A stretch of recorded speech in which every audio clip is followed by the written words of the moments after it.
બધા એવું કહે કે અમને લોકોને બે વસ્તુનું સૌથી હોતું હોય, એક મારા બર્થડેનું અને એક એનિવર્સરી. અને બધા ભાઈઓ ભૂલી જાય. બરાબર? કાંઈ વાત, આવું હજી ન્યા સુધી આવું જ છું, નહીં મૂકું. એટલે બધા એવું હવે કહેતા થઈ ગયા છે કે એમાં શું છે યાર, કેટલા વર્ષથી આપણે બર્થડે ઉજવીએ છીએ, કેટલા બધા એનિવર્સરી ઉજવીએ છીએ. ઇટ્સ ઓકે, માણસ છે, સ્ટ્રેસ છે, તકલીફ છે, આટલું બધું હોય તો ભૂલી જાય.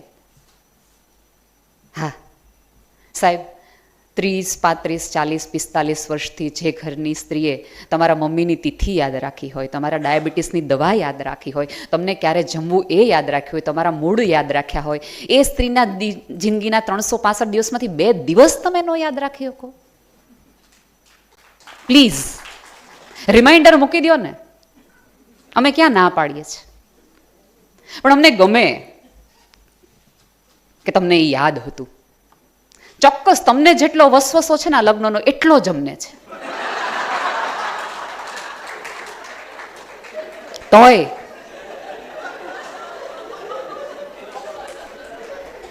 તમને એમાંય નથી મળે, તમને ક્યાં આઈફોન મળી ગયો છે?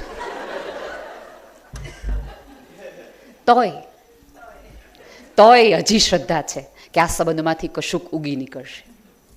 તોય લાલ સાડી તે દિવસે સાંજે પહેરવી છે. કદાચ આજેની ગાલ ઉપર લાલાશ આવી જાય, કદાચ ફરીવાર આ ઘરમાં એકાદ તુલસી ફરીવાર લીલું થઈ જાય. એ શ્રદ્ધાના કારણે સતત ઉજવવું છે. એટલે અપેક્ષા તો રાખવાની જ, એની નહીં રાખવાની. અને તમારી પોતાની વ્યક્તિમાં જે સંબંધમાં તમારું આટલું રોકાણ હોય એની પાસેથી અપેક્ષા ન હોય તો કોની પાસેથી રાખવાની? એક શ્રીફળ વધારીને હું ઓલા અલગ ધણીને એમ કહું છું, સંભાળી લેજો, આજની અઘરી પરીક્ષા છે સાહેબ. સંબંધોની આ આખી માયાજાળમાં, માનવતાની આ આખી માયાજાળમાં મને ત્યાં સુધીનો પહોંચવાનો રસ્તો એ છે. અને મને કોઈ દિવસે માણસો નથી સમજાતા જે લોકો એમ કે મને હવે આ લોકો ઉપર જરાય શ્રદ્ધા નથી, અહીંયા કોઈનું નથી. જે સાહેબ દેખાતું હોય એમાં તમારું કોઈનું ન હોય તો ન દેખાતું એના ઉપર તો તને શ્રદ્ધા જ નથી. ત્યારે તું બોલી હક ને, બાકી બોલાય છે નો તારા ઉપરથી. આમ આપણે આખા જગતમાં અત્યારે એક ભણકારાના પ્રદેશમાં જીવી રહ્યા છીએ. આપણને ક્યાંયથી હોંકારો નથી મળતો. હાલો, નથી મળતો, સ્વીકારી લીધું. પણ ક્યારેય એવું કીધું છે, એવું ઈચ્છા થઈ છે કે હાલો ને હું તો કોકનો હોંકારો બનું, કોકની શ્રદ્ધા તો ટકી જાય? એકાદ વ્યક્તિને તો પૃથ્વી પર એમ થાય કે બધે ભણકારા મને મળ્યા, પણ આ દરવાજો ખખડાવું તો અહીંથી આવકાર જ મળે. જગતમાં આવા કેટલાય લોકો અડધી રાતના હોંકારા જેવા હોય છે, જે આ જગતમાં માનવતાના આ દીવાઓ લઈને બેઠા છે. પણ ક્યાંક આપણે બધા એ દીવાઓને એવી રીતે જોવા માંડ્યા છે કે આ તો બધું જ તે. અને ઘણા લોકો દાન કરતા હોય ને તો એકબીજાને એવી આમ ઓલું કોણે માણે, આ તો ભાઈ હવે કાળા થોડા હોય એટલે દઈ શકાય, બાકી એના જ એમ દાન થતા હશે. 2 નંબરના 10 નંબરના હોય એટલે દઈ શકાય. ભલા માણા, તારી આગળ 1 નંબરનું હોય તો તારામાં દેવાની દાનત ખરી? દાનત તો મહત્વની છે, દેતા આવડવું જોઈએ. અમારે સૌરાષ્ટ્રમાં ગોંડલ મહારાજ બહુ જ દાનવીર ગણાતા, બહુ જ એટલે બહુ દાનવીર ગણા, ઉદાર રાજવી. અને રાજવી દાનવીર હોય ને તો આજુબાજુવાળીના મંત્રીઓને એમ થતું બધું જે હોય આને દે ને કામ અમારે કરવાનું. એટલે એક વખત એમને ટકોર સેજ મંત્રીએ કરી કે મહારાજા સાહેબ, ગોળ હોય ને ત્યાં તો માખીઓ આવે, આમ દીધા ન કરાય, આપ્યા ન કરાય. રાજના ભંડારોએ ખૂટવાની પરંપરાઓ છે આ દેશમાં. એટલે મારે ત્યાં હશે કોક ગઢવી, ચારણની જ આ કથા છે. એટલે રાજકવિને ગમ્યું નહીં કે ઉદારતામાં આડા હાથ કરાય ને તો ભેળા હલાય. એણે રાત્રે 12 વાગે રાજાને જઈને કીધું કે ગોળ લાવો. એ કે પણ અત્યારે એવું થઈ શું ગયું છે? કીધું નહીં કે ગોળ લાવો. કીધું ને ગોળ, કે તમે કહો ત્યારે અમે ગાય નથી દેતા, તમે કોઈ તમે ગોળ ન લાવો હોય કે? કારણ કે રાજા કે ગાવું પડે. ગોળ લાવ્યો. એ કે ઓલા મંત્રીને બોલાવો. રાત્રે 12 વાગે રાજાનો એક સૈનિક મંત્રીના ઘરે જાય છે. મંત્રીને એમ થયું કે આજ નક્કી કંઈક બાયફું છે, રાત્રે 12 વાગે રાજા આવ્યો છે, આજ તો ગયું. ઘરનાને કહી દીધું કે ઓલું અહીંયા હંતાડ્યું છે ને ઓલું અહીંયા છે ને ઓલાને દેવાના છે ને ઓલાને લેવાના છે, આજ રાજાનું કહેણે રાત્રે 12 વાગ્યાનું છે.